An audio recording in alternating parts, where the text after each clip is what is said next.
훅 인터뷰. 위한 모두를 향한 모두의 궁금증 훅 인터뷰. 물그릇을 키워 홍수 피해를 예방한다. 이거 들어본 말 같습니까? 2009년 이명박 정부에서 4대강 사업에 22조 원을 쓰면서 주장했던 물그릇론입니다. 여기에 혈세가 22조 들어갔습니다. 홍수 피해 막는다면서, 앞으로 홍수는 없다면서. 그런데 왜 홍수 피해는 계속되는 걸까요? 이런 가운데 문재인 정부가 4대강 보를 개방해서 홍수 피해가 커졌다는 주장이 나오고 있는데, 이 내용 사실일까요? 관련 분야 전문가 모시고 팩트 체크해 보겠습니다. 박창근 가톨릭 관동대학교 토목학과 교수님, 안녕하세요. 네, 반갑습니다. 집중호우에 따라서 한강 수위가 상승합니다. 그래서 수도권 피해가 지금 계속 우려되고 있는데, 수도권 지역 댐들과 홍수 조절, 이거 괜찮은 겁니까? 우리 그 댐들의 능력이 홍수를 좀 막는데 부족한 겁니까? 단적으로 얘기하자면 전혀 문제 없습니다. 문제 없습니까? 그렇습니다. 그런데 왜 이렇게 피해가 나는 건가요? 그러니까 우리나라의 큰 틀의 홍수 예방 대책은 잘 되어져 있습니다. 그런데요. 그런데 이제 중소규모라든지 소하천에서 홍수 피해가 나고, 특히 도심 지역 같은 경우에는 그 하수 관거가 용량이 부족하다든지 이런 것 때문에 침수 피해가 많이 발생합니다. 도심에서 피해가 커요. 그래서 지금 걱정인데요. 배수 처리 그리고 하수구 처리, 이 능력이 국지적 호우를 막을 만큼 그런 수준이 안 됩니까? 왜 이래 되는가 하니까 우리가 도심지를 개발할 때 그러니까 하천이 있으면 대부분 복개를 해서 도로를 이용하고 그 밑에 이제 하수관거가 생기지 않습니까? 그것은 홍수 소통 공간을 만드는데 지난 한 3, 40년 전에 도시가 개발될 때는 홍수 소통 능력이 한 30년 빈도에도 견디게끔 설계를 했는데. 그때 설계를 했어요, 계획해서? 그런데 요즘은 80년에서 100년 빈도의 홍수가 오더라도 견디게끔 설계하라 그러니까 궁극적으로 현 시점에서 볼 때는 하수관거 용량이 부족하기 때문에 그러니까 홍수가 자주 발생하고, 더더욱이나 도시가 개발됨으로 인해서 불투수층 콘크리트로 포장을 한다든지 그러게 되니까 홍수가 더 위험해지는 그런 상황이 됩니다. 그러니까 이거는 도심지가 발달되면 될수록 하수관거 용량은 상대적으로 부족해지고, 그래서 도심지는 항상 홍수 위험에, 침수 피해 위험에 노출되어져 있다고 보는 게 타당합니다. 총체적으로 좀 점검하고 보완해야 할 것 같습니다. 좀 이거 큰 작업이 될 것 같은데요. 그래서 제가 주장하는 것은 그 그린 뉴딜 사업에 친환경 홍수 예방 대책을 집어넣어서 중소규모 도시에서 홍수 피해 예방 사업을 체계적으로 할 수 있는, 그러려면 예산이 또 필요하지 않겠습니까? 뭐 서울도 피해가 발생했지만은 부산도 뭐 사람이 돌아가시는 사람 피해가, 인명 피해가 있는 그런 사고가 발생했는데, 이런 것들을 우리가 좀 고민하면서 좀 큰 틀에서 이제는 도심지 쪽을 봐야 되지 않느냐, 이렇게 봅니다. 도심 집중호우로 계속 피해가 계속되고 있는데 좀 대비책이 나와야 되는데 큰 틀에서 다시 짜야 된다. 참. 그 서울의 배수구나 하수구는 괜찮습니까? 옛날에 한 10년쯤 됐네요. 광화문 사거리에, 광화문 광장에서 물이 가득 찼죠. 차가지고 뭐 대한민국이 뭐 잠겼다라는 정도로 심각했었죠. 그리고 강남역 사거리에서도 그런 피해가 발생했는데. 강남역에서는 매년 그러게 반복돼요. 그렇습니다. 그런데 광화문 같은 경우에는 이제 잘못된 관로를 개선 사업을 했습니다. 그래서 그쪽은 이제 좀 많이 나아졌을 겁니다. 강남역은요? 강남역도 옛날에 피해가 자주 발생하는 데는 제가 이번에 조사를 해보니까 해결이 됐더라고요. 그런데 문제는 이게 관로가 있으면은 관이 이렇게 휘어지잖아요. 휘어지면은 아무래도 물이 제대로 뭐 빠져나가지 못하겠죠. 그래서 이런 부분에서 이번에 홍수 침수 피해가 발생했더라고요. 그래서 이런 부분들은 앞으로 얼마든지 큰 예산 안 들이고도 할 수 있는데, 근데 땅 속에서 일어나는 일이기 때문에 지자체장들이 그게 예산 생색 안 나지 않습니까? 그래서 예산 투입을 하는데 조금씩 미적거린 경향도 있습니다. 그렇죠. 우리가 상수도 사업도 그렇고 하수도 사업도 그렇고 땅 밑에서 일어나는 일에는 좀 티가 안 난다고 좀 더디 가죠. 네, 보이는 것을 선호하죠. 예. 4939님이 볼을 없애니 기다렸다는 듯 홍수가 나고 멀쩡한 산에 태양광 설치하니 산사태가 난다는데 팩트 체크해 주세요. 4대강 이후 지류 정비 누가 반대했죠 얘기하는데 이거 제가 물어보겠습니다. 지금 온라인에 네. 문재인 정부가 4대강 볼을 개방해서 홍수 피해가 커졌다는 주장이 퍼지고 있습니다. 이거 어떻게 봐야 됩니까? 이명박 정부 시절에 4대강 사업은 크게 두 가지로 볼 수 있습니다. 하나는 땅을 파는 준설 사업. 예. 준설 사업은 홍수 예방이 됩니다. 낮추니까. 네. 그런데 보를 설치를 하게 되면 보는 물길을 막는 거기 때문에 예. 홍수 위험이 발생하죠. 오히려 예. 근데 4대강 사업을 할 당시에 그 구간은 한 98, 9% 정도가 정비가 완료됐습니다. 예. 도심지 지역에서는 200년 빈도가 오더라도 끄떡없고 농촌 지역에서는 100년 빈도 홍수가 오더라도 끄떡없이 이미 정비가 잘 돼 있던 사업이었습니다. 원래요? 원래. 예.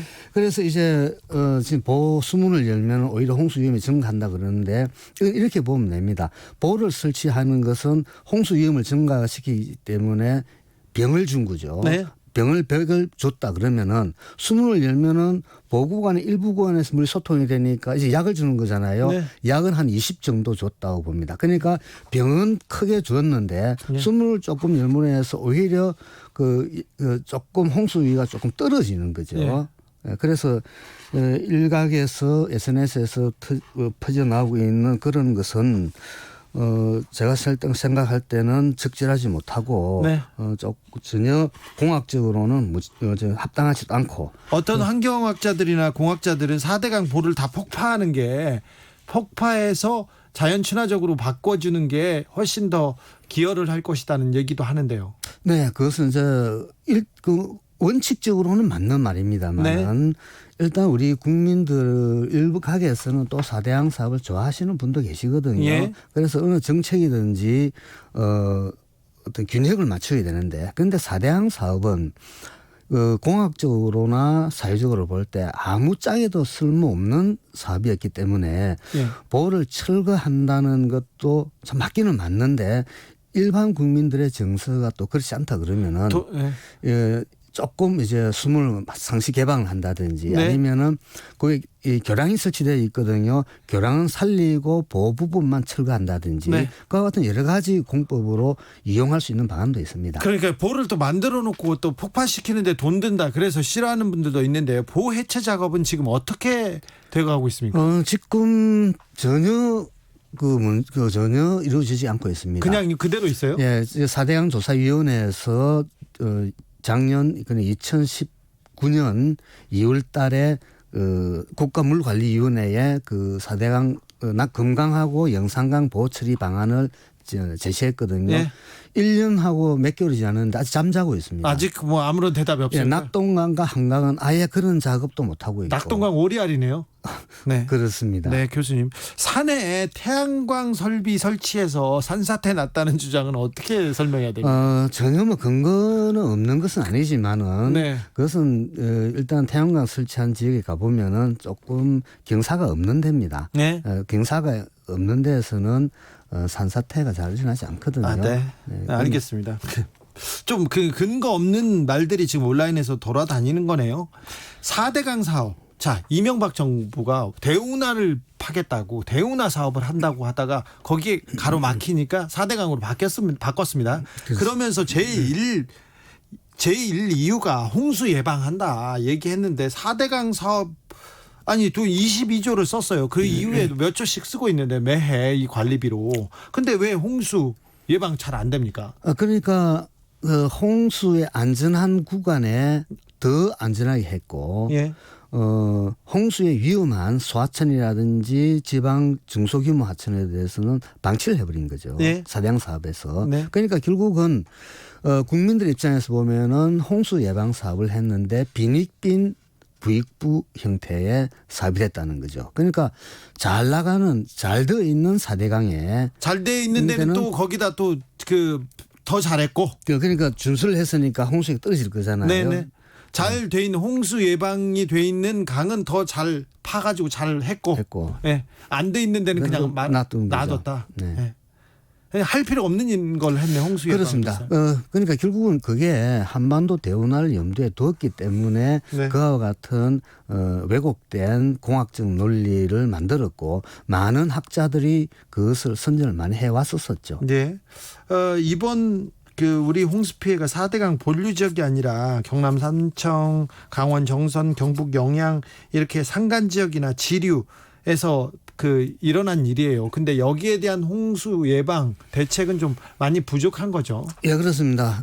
국가 예산 한정되어져 있기 때문에 중요한 하천부터 먼저 정비 사업을 하거든요. 네. 그러니까 국가 하천, 그다음에 중규모 하천, 다음에 소규모 하천으로 가게 되는데 조금 전에 말씀하실 때는 사람들이 많이 안 살거나 그리고 산간 지역에 있다 보니까 아무래도 정책을 펴는 입장에서 볼 때는 같은 돈으로 많은 효과를 봐야 되니까 우선순위가 밀리는 거죠. 그렇지만은 국가 균형 발전 차원에서 본다 그러면은 그와 같이 산간 지역이라든지 노후화된 농촌 지역 여기에서는 홍수라도 제대로 막아줄 수 있는 예산을 마련할 필요가 있고 그와 같은 정책을 펴려 그러면은 이번에 그린 뉴딜 사업에 그와 같은 사업이 포함돼서 농촌에 계시는 분들, 산간 지역에 우리 사회에서 그냥 조금 소외받았다고 생각되는 그런 분들을 위한 정책적 배려도 필요하다고 봅니다.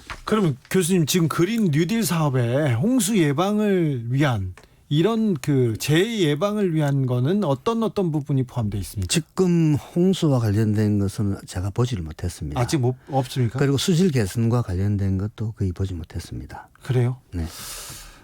보가 강물의 흐름을 막고 수위를 상승하게 합니다.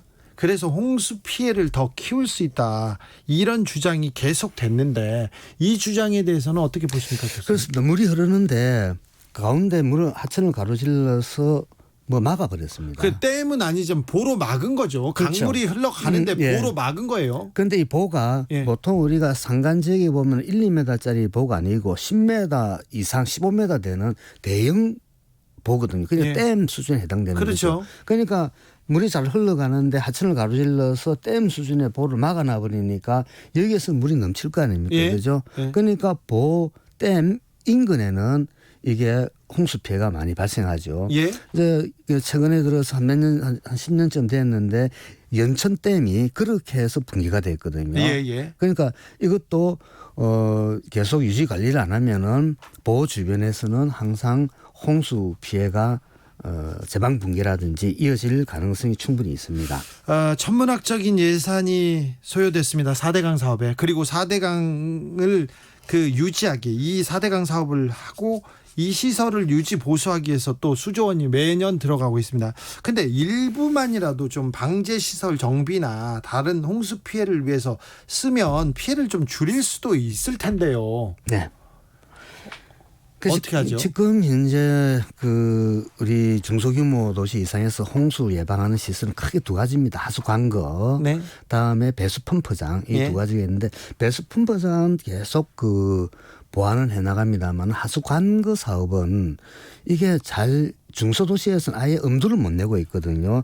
그래서 그와 같이 또 노후화가 되고 있고 하니까 거기에 대한 정책을 펴야 되고 그래서 지금 현재 우리나라에서 홍수 예방 사업에서 가장 문제가 되는 것은 이 하천을 보면은 국가하천과 지방하천이 있는데 요거는 국토부 환경부가 관리합니다. 그 위에 소하천이 있는데 요거는 행안부가 관리를 하고 있거든요. 그러니까 두 법을 가지고 두 부처가 나누어 가지고 지금 일을 하고 있는데 그러니까 당연히 효율성이 떨어지겠죠. 그리고 환경부는 하천법을 가지고 있고 행안부는 소하천 정비법을 가지고 있는데 그 법이 비슷해요. 그런데 이 각각 행정 예방 사업을 하다 보니까 통일된 홍수 예방 사업을 못 하다 보니까 군데군데 예산 낭비적 요소 그리고 비효율적인 공사들이 많이 진행되고 있는데 이것은 결국은 국민 세금이 소리 소문도 없이 사라져가는 네. 어떤 정책이라고 봅니다. 강물처럼 빠져나가고 있는 것 같아요. 네. 4대강 사업 시작할 때 추진할 때 이명박 대통령을 찬성하는 사람들은 많이 그런 찬성하던 전문가들도 많았어요. 4대강 사업 잘 됐다고 했고 그다음에 훈장도 받았고 그랬는데 지금 그때 4대강 사업을 찬성하던 분들 지금은 목소리가 좀 작아졌는데 지금은 어떻습니까? 그때보다는 아니지만 거의 그런 분들은 계속 그렇게 말씀하고 아직도 계신데 예, 찬성하는 4대강 뭐 잘했다고 하는 분들 예, 많아요. 진짜 중요한 것은 우리나라 물 정책의 최고 의결위원회가 예. 국가물관리위원회인데 네. 거기에서는 4대강을 찬성했을 때 논리를 그대로 가지고 지금도 그런 논리를 펴면서 지금 4대강을 평가를 하고 있거든요. 지금 그 정권이 바뀌었는데 아직도 그 중요한 자리에 있습니까? 아니요. 그 바뀌고 나서 국가물관리위원회를 구성을 했는데 네. 4대강에 대해서 옹호적인 기사를 쓴다든지 인터뷰를 한다든지 또는 기고를 한다든지 그런 분들이 있어요. 그런 분들이 있고 그러니까 그분 중에서 어떤 분이 있는가 하니까 예를 들면은 예를 들면 누구예요? 보를